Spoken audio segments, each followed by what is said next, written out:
Welcome back to the SimGeeks podcast. We are your hosts, William Belk and David Shablak, and we are going to try something completely different today. So we've got Matt Charnetski and Phil Wortham, both well-known people to listeners of our show, and we are going to talk through some stuff that we've been doing for the last few years that involve role-playing games and how they fit into professional development. But the interesting thing is we have no script, we have no notes, and we did not rehearse anything. We came into this saying, you know what, we don't want to have a conversation before the conversation, so let's just record it and see what happens. So Matt, Phil, welcome back. As always, I'm stoked about this. And today we get to brag about the nerdy shit that we do once a week and we've been doing for several years now. Yeah. That's awesome. And now we're silent. Yeah. Now we're like... Everyone gets awkward real quick. Like, oh, shit. I didn't know We've never what's been up for this stuff. before, and then suddenly now. Yeah, we're just diving to in. talk about it? Yeah, that's the whole point. Is this is unscripted and just loose, and let's go for it. So, what if we been secretively meeting every week and talking about and doing together Every week for a year until last year. Yeah, right. It's been a little rough here lately, but I can't remember if it was IMSH-LA or IMSH Orlando. One of those two, not this one that just happened, but 2-3 years ago, we all went out one night and we sat around and we went to like a lobster boil place. You guys remember that? Did like the crab boil, like seafood boil in a bag thing. And we sat around and we bullshitted for like 2 hours. And then when we left there, one of us, it might have been Matt, was like, hey, this was awesome. We need to do this more often, right? Where it's not just once a year when we get together. And so that turned into our weekly 2 hours assembly, which eventually led to us solving each other's problems and fixing everything that was wrong with the world. And then ultimately turned into, let's get together and have a catch up. And then afterwards, we're going to play Dungeons and Dragons for a couple hours and see how it plays out. And that was the key, is that we wanted to get together. We wanted to talk. And we always talk sim. And we love talking sim. We love just yammering about it. We love our industry and we love doing it. But we were like, come on, we got to start talking about other things. Let's do something that anchors the conversation and that's fun and that gets us together and holds us to a schedule to get together. Well, then Will found out what that was and he got us started into it. Oh, we're back to me now. Oh, okay. Yes, that All was right. when I pointed to you. There's silence. You do realize that when you point at the screen, you're pointing at all of us, right? It's not like I can tell you're pointing at me. Yeah, but I did mention Will, and I said, I'm like, Will. So yeah, we've been alluding to this for a while in several of our episodes. If you've been to any conference or sat at a table with me for more than 5 fucking minutes in the last few years, we've probably talked about role-playing games, D&D, serious gaming, and simulation, right? And so we've been pushing this agenda, if you will. I have been pushing this agenda for a long time, saying there is a huge potential here for professional development, problem solving, teaching empathy amongst teammates, getting to better know the people around you by playing role-playing games. And what better group to do that than the four of us who live geographically all over the country, right? Who were already getting together. We wanted to talk to each other and help each other out. But we still needed something to do that was not just sit around and bitch about what's going on in the world and trying to fix what's happening. And so we came up with the idea that once a week we would get together and we would play D&D or some other role-playing game. And so for the first year, we went through start to finish in one long campaign that I played our game master in, and these guys took on their characters. And we learned a lot about, I think, not only playing the game, but how to do it remotely and what we were doing with software. But also where these types of games and settings fit into our world in simulation. And so I know I've taken this and I've used this at work. I've gone out and spoken about it in public and said, hey, these are the ways that this can be used moving forward. But ultimately, me saying the same thing over and over again and telling the whole world that you should play Dungeons and Dragons because it'll make you better at your job is still just me saying it, right? Whereas having the four of us who have been doing this together for years now come together, have a conversation and say, look, this is what it's been good for. This is where it's not worked out so well, but this is what I've gained or where I think it fits into the greater sim universe. That's what I think this conversation really should be. And then we can have a whole nother episode or conversation around what really is it? Like, how do we make this work? How do we apply it? Ultimately, this is just us and our reactions to what we've gone through. Well, and we want to talk about your experiences too, because you have directly applied this to your work, and that was interesting. That was an interesting journey. Sorry, Matt, to cut you off. No. I think it's just one of the things when we first started talking about this, there had been an article that had been published about interprofessional education and how the semi-structured, non-clinically focused interactions did more to improve interprofessional collaboration, teamwork, interaction, and respect than anything we were trying to do that was like clinically focused. In sim, out of sim, anywhere.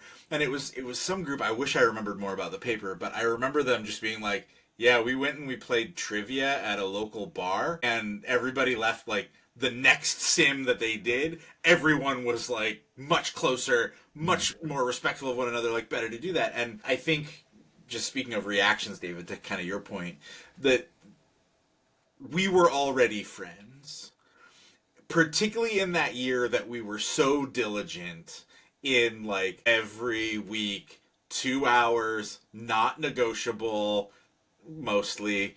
You know, we were pretty rigid about it. I feel like we became so much closer in that time, and it was more akin to if we were actually getting to hang out, like in person hang out regularly. The increase in how close I felt to you guys, to the way we spoke to each other, the things we talked about, that increased so rapidly because of that consistent interaction, but also because we had something else to talk about. Yeah. And so it was all of that other stuff that we were going to talk about, whether it was complaining about work, whether it was solving problems, whether it was personal issues, like anything, sharing stories about kids, all of those things came up while we were playing and being absolute idiots running around watching David start fights with goblins. Hey, it wasn't a goblin. You started fights with goblins. What did I can't remember now. It was funny because as we were getting ready for this episode, I said, I'm totally going to call 50 gold pieces and see if you guys hammer me with it. It was a manticore. It was one of our very. It was. I remember this because I'm the guy on the receiving end of all the stupidity that takes place at this point. And it was David, right? It was. It was David. Oh, it was totally yeah. David. You guys had negotiated something in game that was going to resolve this situation, and it was going to go away, and nobody was going to die. And then David got greedy and decided to try and slip one past this guy and give him 10% or whatever of what it was he was owed. And he ended up proceeding to kick your asses for a little while. So it was just 5 gold pieces. You know it what? was only 5, and I have to. It's in my blood. I have to. My last name is Shablak, and we can't pay full price for things. That's just not what we do. I got to make my dad proud of my negotiations. That this episode will never air. Yeah, What's that? The cultural insensitivity of David and his greediness. You know who else? No, I'm just saying we don't know the history of my family, so yeah, it's just Shablaks. But you know, you guys, what Matt's onto it, and I 100% I have to follow this up and agree with Matt. Historically, like we've been friends a long time, years, right? David and I have been doing this podcast for over half a decade now. Like we've been doing this a while. I met you guys early on in that adventure, right? Actually, I think I met Matt before we started this, and then Phil, you and I got to know each other more afterwards. But we've been doing this a long time. We've kept in touch. We communicate occasionally. Those conversations throughout the couple of years that we've been doing this have gone much more from like, hey, I got this thing at work and I really need your help, or how would you guys handle this, to how are your wife and your kids doing, right? What's going on in your life? What are you guys up to this weekend? Our relationship has evolved to a point that we all know each other. We know what's going on. We know wives' names. We know children's names. We know what they're into. There's a lot that came out of this. And I'm not saying that every coworker has to be that involved in their friends or in their coworkers' lives, right? It doesn't need to be that personal. But the fact that we were able to do that, and we understand how each of us approach problems, how we communicate with each other, how we face things, those are the important skills that everyone should understand about their team. Whether you're a manager or whether it's a peer of yours, if I understand how Phil is going to go at something head on, where David's going to maybe work around it in a different direction, I know how to assemble my team to approach things at work. And not only that, but just the empathy that comes from that too, of like, I know that when we get into these situations, Phil might be a little bit uncomfortable with this, where David's going to be more comfortable with it. I have ways now of saying, you know what, this type of project is better faced by Matt than it is by David. And I think that applies every day in work in doing this. And so David mentioned I have brought this into my work, and we definitely have to talk about that later, but it's definitely gave me a better understanding of us as friends, of us as coworkers, if you want to consider us that, but colleagues to say the least, but also my own team. I'm able to look at my team now and realize they have different ways of solving problems. They have different ways of communicating with each other, and understand how that applies in the grand scheme of things. And it's ridiculous to say, but it's 100% true. A lot of that comes from this structured role playing that we see in these games. You're having to face issues that are completely contrived and don't make any sense in a real setting, but removing that clinical piece also removes all of the other stuff that goes along with, well, that guy's my boss, and this person and I have this thing going on outside of this game. Now you start to know those people all on a level playing field, literal playing field. Phil, you're about to say something. No, I was just, how cool is it that you get to know your colleagues that you're going to work with on a regular basis so well that you may know their kids' names or what they do after work or what sports they're into. And when you're in a crisis situation, that stuff matters because now your care level has gone from this to higher, and you're fighting for family, basically. That makes sense. But, we talk about this all the time in simulation that, we train on skills and amongst other things, but it's really the crisis resource management principles, communication skills, soft skills, who's the leader, where are your resources that matter. And if you can fall on that, then you're successful. The role-playing games really emphasize that piece of what we do in simulation pretty dramatically. Well, fine, if you want to make it professional. No, I mean, we talked about, in Sim, you have that hierarchy. You have, I have a physician that maybe at the foot of the bed running a code. I have the nurses doing certain things. I have the techs, right? And in role-playing, it strips that away, right? It takes all that kind of nonsense away. And now you're training with real people, human beings that are all in the same level playing field, which I think is awesome.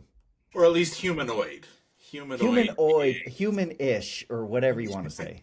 So let's touch on that. I think that's a really good point here too, because it's one of the things I get as pushback is like, well, Dungeons and Dragons it's evil, it's about demons, it's about whatever else, right? And this has been going on since the 80s, the whole, demonic panic thing that we saw.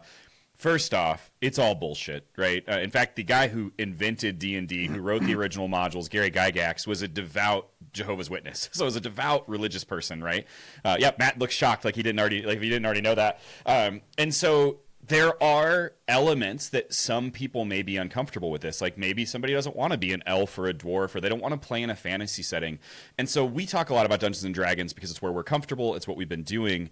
But role-playing games take on just about any way that, like anything you want them to do. There's role-playing games that are set in space, that are Star Wars themed. There's one where you operate like a kitten orphanage. Like there is all kinds of stuff out there that if something doesn't, I know, I think it's weird too, but I'm sure that person looks at me like I'm nuts. All right. No, so we need to get into this kitten and orphanage. I'll take my Benadryl before we play, and we'll see how it goes. If we do that, we're going to record that live, and we're going to stream that to everybody.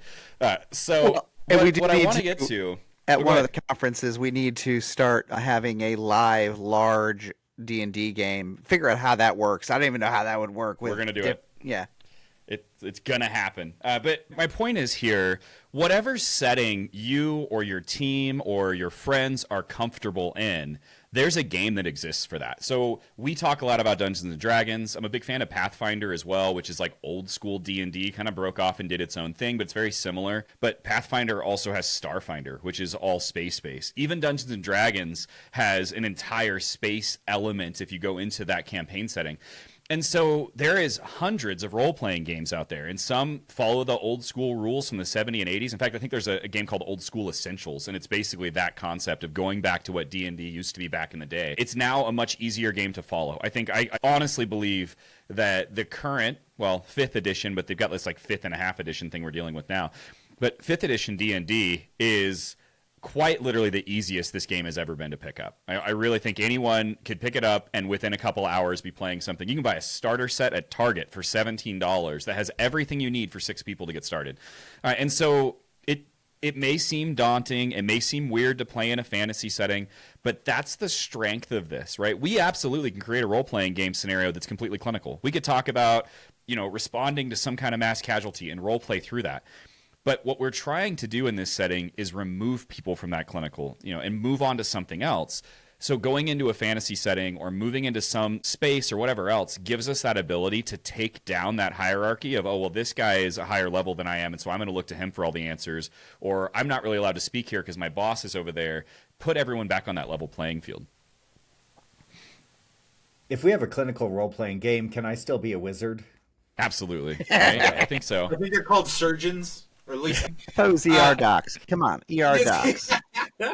I think I think Will, that's such an important piece to this puzzle is that really it's the setting doesn't matter, decorative pieces that are hanging on it don't matter. You're looking for a rule set that you can use to kind of build upon and build whatever direction you want. And when I sort of half stepped into trying to DM so that you could have a chance to play, one of the things, it didn't go great, but one of the things that is it over? Wait, I thought we were just putting that on pause. I'm waiting for that to start up again. Probably a little of both. Okay, because I thought next Thursday. It was technical issues more than it was play issues, right? But this was the advice that you gave me, was that at the end of the day, nobody else knows whether you did it right or wrong. And so, like, to your point of, 5th edition Dungeons and Dragons versus Pathfinder versus Warhammer versus God knows whatever else. There's probably like a Pink Pony Club role-playing game or something out there. Yeah. My Little Pony. Yeah, for sure. As long as it's not My Pretty Pony. That is a distinction we'll get into another time. That I learned if the people listening to this haven't figured out yet, obviously Will is the most diehard into this of all of us, and we love that about him. Yes, we'll talk about that in a minute.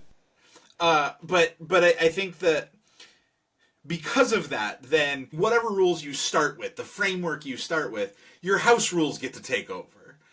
So at the end, if you want to bust people's balls the whole time, you can do that. If you want to fudge things a little bit because you're like, oops, I totally overdid this and I'm about to kill all of them, or whatever. But like, the name of the game is to keep it moving and for people to have fun and get to engage with each other. And even if the entire time you're just making completely off-color jokes the whole time, it's still valuable. Like, there's so much good still comes from that. Keep it moving even when people are all together in real life, like we never are, and we made it about 1 inch an hour, and our poor Will is just saying, guys, just go in. Just walk in, please. Just walk in. We haven't even made it inside to kill you yet. The door. So to David's point, and this is actually very important, so I'm glad he brought this up. If this is something that interests you, if this is something you want to take to work, if this is something you want to get together with your friends and do on the weekends, and we'll talk about some of the feedback we've gotten from other people on this, but there is a damn good chance that it's going to have to be you that drives the bus, right? This is one of those things. I wrote an article about this that these guys are involved in. I've talked about this in presentations. If you're the one that really wants to bring this to your program, you are almost guaranteed to be the dungeon master. That's it. You're going to be the guy that leads the adventure. And and just for everyone who doesn't understand, a dungeon master is nothing more than a storyteller. Your job is to lay the groundwork, and their job is to work through it. It's not an us versus them. It's not a competition. It's when they make a decision, it's my job to tell them what impact that decision has. And whether it's because I already know the answer because I'm working out of a written campaign, or because I wrote something that I want them to follow along, or whether the dice are going to make that decision for me on chance, it's my job to say, hey, you know what, Phil? Roll this. And then it comes back and I say, okay, well, here's what happens when you try to jump over that river. You fall flat on your face, or hey, you clear it, or whatever else, something in the middle. And so if you really want to make this work, there's a good chance that that's going to be you. So to David's point that I am, the most hardcore out of this, I'm going to take this back a few years. I grew up in a time where this was not socially acceptable to be involved in, right? And so for us to be into games when I was in high school, even in college, was like a totally closeted adventure. Are we allowed to say closeted? Is that okay? Fuck it, I don't care. And so this was something that you kept from people, right? Unless those other people also happen to be nerds. And this is where you got that like weird stereotype that it was a bunch of guys eating Funyuns in their grandma's basement or some shit, right? There was a whole song about this years ago from Stephen Lynch. And but so also, it also wasn't that far from the truth because we had to hide somewhere, right? Because I first started playing on my oldest brother in early 80s, and I was the annoying brother, so I wasn't allowed to play much, but I got the love spark from there. The best part about that is I didn't exist in the early 80s, but... Well, I know, damn kid, get off my lawn. But, I mean, the point is, like, I remember I found a Dungeons & Dragons, what was effectively the 3rd edition starter box, if you will. What we would call a starter set now, but it was called something else back then. And I found it on a base one time. We were on a road trip, went to a base because my grandfather was military, went to the grocery store, and it was in, like, a clearance bin for $10, and I snagged it. And it took me years to find anyone to play the damn thing with me, right? Like, no one wanted to. And then anyone that would agree would realize how much work it was, and they would bail out almost instantly. Was that back when they were the colored boxes? It was a yellow box with an adventurer holding a sword on the front. Yeah. I think it was third edition. I had all of them. I had red. That's the gold. That was that was the last one. Red through gold. It was supposed to be the colors of dragons. Oh, there we go. So anyway, my point in all this is there has to be someone that cares enough to keep us on track, right? And we've done good as a group until recently. We've had a hard time the last few months keeping it together. But that if you read any D&D memes anywhere, that's what role playing life is. It's always someone shows up late or someone doesn't show up at all, and it just fucks up the whole thing. But that's okay because that's part of life, and that's part of what we go through as a group. Is we have family, we have jobs, we have other shit we're trying to do, and so this has become something we do to stay together, but it's not necessarily something we have forced ourselves into or we have to do this. Half the time we've gotten together, not half the time, but a lot of times we get together, we never even get to the game because it's just us helping each other through whatever's going on at work or in life at that point. And so keeping that in mind too. But yes, I do tend to be the DM in a lot of settings. I'm the DM in the games that I play for work. But to Matt's point, it's not about doing it right. It's not about doing it perfect. It's not about pouring your life into getting these sessions ready, which there are some diehard D&D players out there that if you're not prepared or not, that you're going to get eaten alive, right? My first game that I did for work, I spent weeks preparing for what was a 3-hour session, right? Like getting ready, making sure I had all the answers, just doing my best. But over time, I got to a point where I would maybe spend an hour or two before we would play getting together, because what really doesn't matter if we follow the book to a T. What matters is that we're having a good time and that at least the answers I'm providing you are consistent, right? I don't have to have the exact answer out of the book. And to that point is we decided early on we would get up to a rule, either we wouldn't know it, especially in the beginning when we were just getting hooked. It was like, did we want to look at the rules? Nah, we're just going to follow this set of rules. And we didn't worry about how many arrows you had on you. And we were like, we're not taking it to that level this time. We'll build up to it, or we'll do whatever's manageable and interesting, because you're right. It can be very daunting. How many books do you own? A lot of them about all the rules and all the things, and I'm sitting here going, I'm never reading that crap because I just don't have the time. It's not even that I'm not interested, I just don't have the time. So you were very good at curating the fact that you were like, all right, now we're not gonna die on that hill. We're just gonna do this because it's fun at this level. And consistency is the key, right? If we make a choice, like, you know what, I don't know what the answer is according to the rule book, but this is the rule we're going to live by, is just making sure in the future we use that same rule going forward, right? We don't go back and forth and try to change how the things play out. Phil, you look like you want to add something to that. No, I was just going to say, most of the time when we're playing, I'm the one that laughs because these guys are hilarious. I just laugh the whole time. I have to mute myself because that's all I'm doing. And then I'll throw out, shoot 3 magic missiles at somebody, and then that's my cue that I'm done. Right. That Phil's dagger. Yeah, I was going to say, Phil's dagger is dangerous. Yeah. He's got a dangerous little dagger there. I don't know what that means. Yeah, this is a family show, except for Will. But here's the thing. There would be a lot of times that we would be totally screwed, and he's like, sis, that's what I got left. Bam, and it would kill him. We were like, all right, cool. And you would come out of nowhere with your dangerous dagger, and we wouldn't die because of it. So I was told not to go after anybody until you see the whites of their eyes, and so that's what I... Well, it works. That's how I roll. They're street rules, Powder up an alligator. Yeah. I think half of our audience is not going to catch that reference, for the record. I don't get it. I have no idea what you're talking. I was saying I don't know what that is. So, well, you never will. One of the things to your point, guys, even in D&D, we talk a lot about combat, right? Because combat, it's funny. There's this ongoing joke that we can march 50 miles and it takes 3 minutes, or we could have a 3-minute fight that takes us 2.5 hours to settle, right? Because combat really is where we see the most action, the most decision making, and we're having to go through things. And there's a lot of dice rolling. But the reality is, if that's something that doesn't fit into your friend group, that doesn't fit into your work setting, where hey, we're killing stuff or we're fighting things. There are entire D&D settings that are more business managed. So Acquisitions Incorporated was an entire D&D module where you are quite literally managing businesses instead of killing stuff. And I'm not making this up. I'm dead serious. And it's a book you can pick up on Amazon. So keep in mind that not everything has to be fantasy, fighting, dragons, whatever else. That's the best part about Dungeons & Dragons. Half of these campaigns have neither dungeons nor dragons in them, which was not true of our first one that we did, nor our current one, but it is true for a lot. And so just keep in mind that you have endless possibilities with how this can apply to you. I actually want to see David go through one where all it is complex administrative problems. to see what That'd be happens.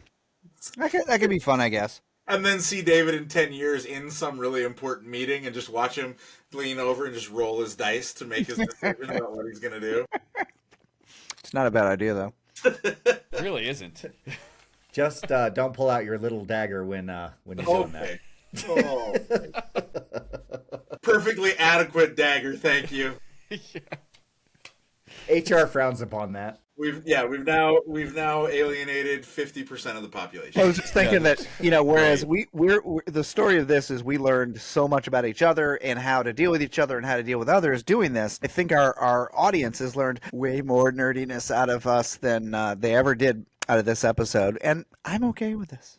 Yeah. Well, I mean, yeah, absolutely. So it's not new, right? We've been talking about this on and off for a couple of years now. It's just time to do something about it. And so I think definitely, while this has been fun and we're just bullshitting and kind of going through and just kind of talking about what we've experienced, what we've seen, there's not a lot of structure to this. We didn't want any structure to this, too. We wanted that kind of initial, like, hey, what are your reactions? What are you experiencing? We'll definitely need to follow this up with that roadmap that we've presented before of like, here's how you do this, right? And here's what these things mean.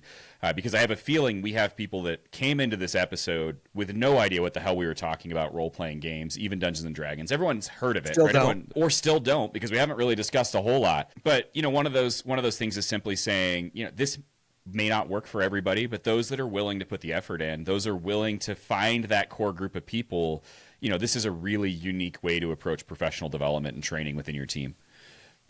And I think another thing we were saying is there's a lot of different ways to cut that onion. As far as we focused on a way that we didn't have to focus on work, because whereas we do the same job, we do it in different ways, and we have different sectors of it. And we just didn't want to talk about sim all the time, even though we tend to want to talk about sim all the time. So it allowed us to play these things out in different ways, have fun, and be closer, and learn about us and others and how we do things.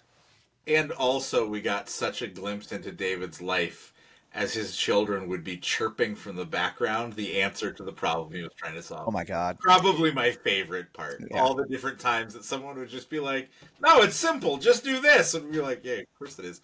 Nobody has that. What are you doing? What are you talking about? And you're mainly meaning my youngest, because he definitely is the most creative in this. Well, and he was starting into his own D&D adventure too with his friends from school, and so like I think that just was one of those things like, oh, Dad's doing the same shit we're doing. This is so cool. Good. So good.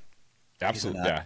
So, David, you brought up the idea of a live D&D session at one of our upcoming conferences. We have done this now for several years. So we've gotten together, usually without ruining our plans or telling anybody everything, but usually the four of us see each other in person at conferences multiple times a year. That's it. Other than that, we do this. We see each other, a couple times a week via FaceTime or Teams meetings, or just get on the phone, and we have the world's worst group chat between the four of us, right? And so what we have done historically is when we get together, instead of playing online where all of our maps are digital and you just move your little token around, is I will load up a Pelican case with all of the shit we need to play D&D in person, and we will embark on some historical quest. And for the last couple of years, this has been us trying to get through a classic D&D module called the Tomb of Horrors, which is by far the hardest module ever written, and you will die multiple times. And so we've done the same thing for the last couple of years of this same campaign, and we just pick up where we left off the last time we saw each other.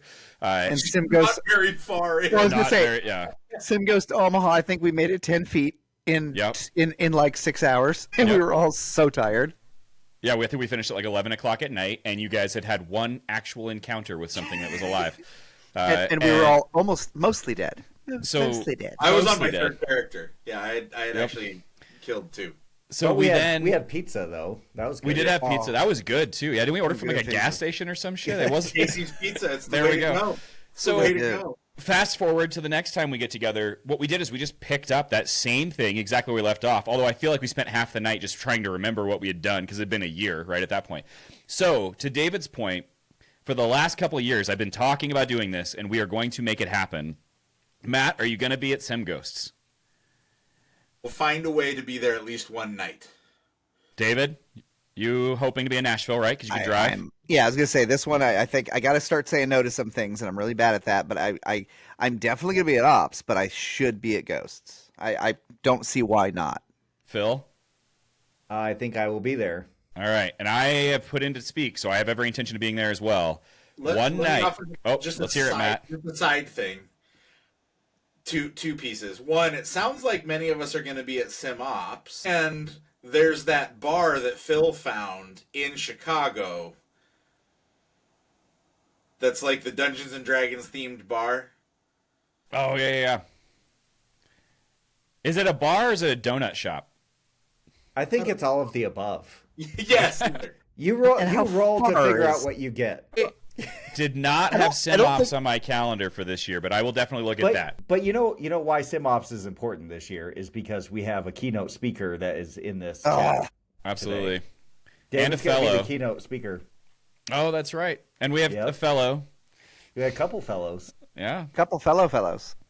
Well, God damn it! Now I have to figure this out. Well, So no, I say we do both because we're not gonna. We don't show favoritism. We are Switzerland, and we need to try to do both. We are going to do our best to do both. Is what we are going to state as of now. We'll see where the dice rolls. David's doing a good job of saying Oh. no right now. That's what I'm hearing too. But for the record, I have favorites. I just won't tell anybody what they are. So I don't. That, I'm Switzerland. that You know, said, submissions are due pretty soon for both. SimGhost, and Yeah. or for both honestly. And this might be cool to so present. we've talked about role playing. I've talked about role playing games at these conferences in the past. We need to figure out that evening session, and I think we just split it up. We do 4 different tables. We take 5 people per table, and each of us just DM something that's a one shot that lasts an hour or two, and we order in pizza, and we just hang out with people and do this. And I think we've just had this in our group chat a few days ago. We've talked about this on and off. It was supposed to happen, I think, in Omaha, and it didn't come to fruition. We need to make this a priority, and we need to find one of these events that's like, hell yeah, we want you guys to do this. Or on the flip side, let's just get a conference room at whatever hotel we're staying at and say this is what we're going to do, and just borrow a conference room from them. So the thing that I think causes us the most grief with this is those conferences, Ops and Ghosts specifically, because they're one day shorter. It means there's one night. There's only one night that's available because there's the night that's whatever event that the people are hosting. And that, I mean, look at all of us at IMS that were able to make IMSH this year. Just like, I barely saw you guys. You were both the primary reason I wanted to be there in many respects. And yet I saw you guys for 30 minutes here and there. I didn't see you guys at I barely all. saw myself. I know, I barely saw David anywhere. Yeah, I didn't see you guys at all. He was ghosting us. Yeah, he was. Story of our lives.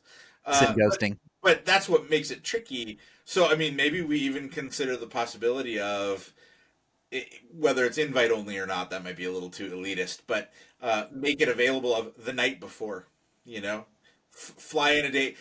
Most people are probably going to fly in a day early anyway. Make it the night before. It's our pre-conference Dungeons and Dragons night. Yeah, and just completely unofficial event that we're hosting separately. If and when that doesn't work out, because for 1,000 different reasons it may or may not, or people will get left out, we could try to do a Roll20 as well.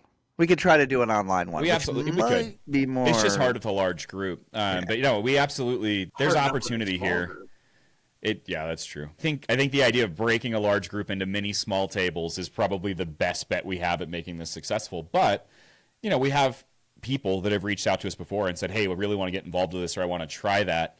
And whether we keep our group nice and closed and we don't let other people in or not for personal reasons, that doesn't mean we can't host something else or throw together an extra session one week and just invite everyone that wants to come, whether they play or watch, right? Like, not everyone's got to log in to play things. And so I think that just having those demonstrations, it's going to be important because people are hearing us talk about this. They're seeing D&D on television. But there's a big, big difference between how it's portrayed in the world and reading the back of a box or reading the back of a book cover and thinking, you know what, I think I can understand these rules, versus watching a handful of experienced players go through it and go, you know what, this is nowhere near as serious as I thought it was going to be. Because that's the big thing. Everybody wants to take it super seriously, and there's always one guy who's a rules, guru or lawyer, whatever you want to call him, that's like, oh, well, this is what the book says. There is a line in that book that flat out says that when in doubt, the DM makes choices, right? And so the entire rule set is meant to be used as a guideline, and that's it. And so I really want people to see us do this and realize that it is not that serious, it is not that difficult, and literally anyone can do this. You just got to get a few people around a table and say, you know what, we're going to have fun and we're going to figure it out as we go. Just have fun. Don't take it too seriously. Enjoy yourselves. But with that, we are going to have to wrap it up because we have 50% of the equation here that needs to run out the door.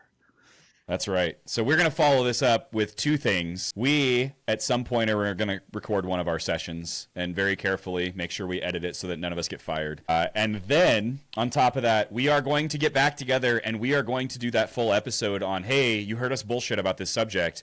Here's how it works and here's how to roll it out. Like, this is the actual plan. This is what you need. This is what it's going to cost. And we will knock all that stuff out. So one of those two things, we're either playing next week or we're getting back together to finish this series out next week. But yeah, it's been great to see you guys. I absolutely love doing this. And people, we've either lost everyone at this point or they're totally hooked. There is no in between. Yeah. If they're still here, it's probably meant to be. That's right. It's awesome. Can't wait to see you then. All right. Thanks, gents. So, for the SimGeeks podcast, my name is David Shablak. And I am William Belk. Thanks again to Matt and Phil for joining us this time. And we will see you guys all again shortly. Thanks. Bye.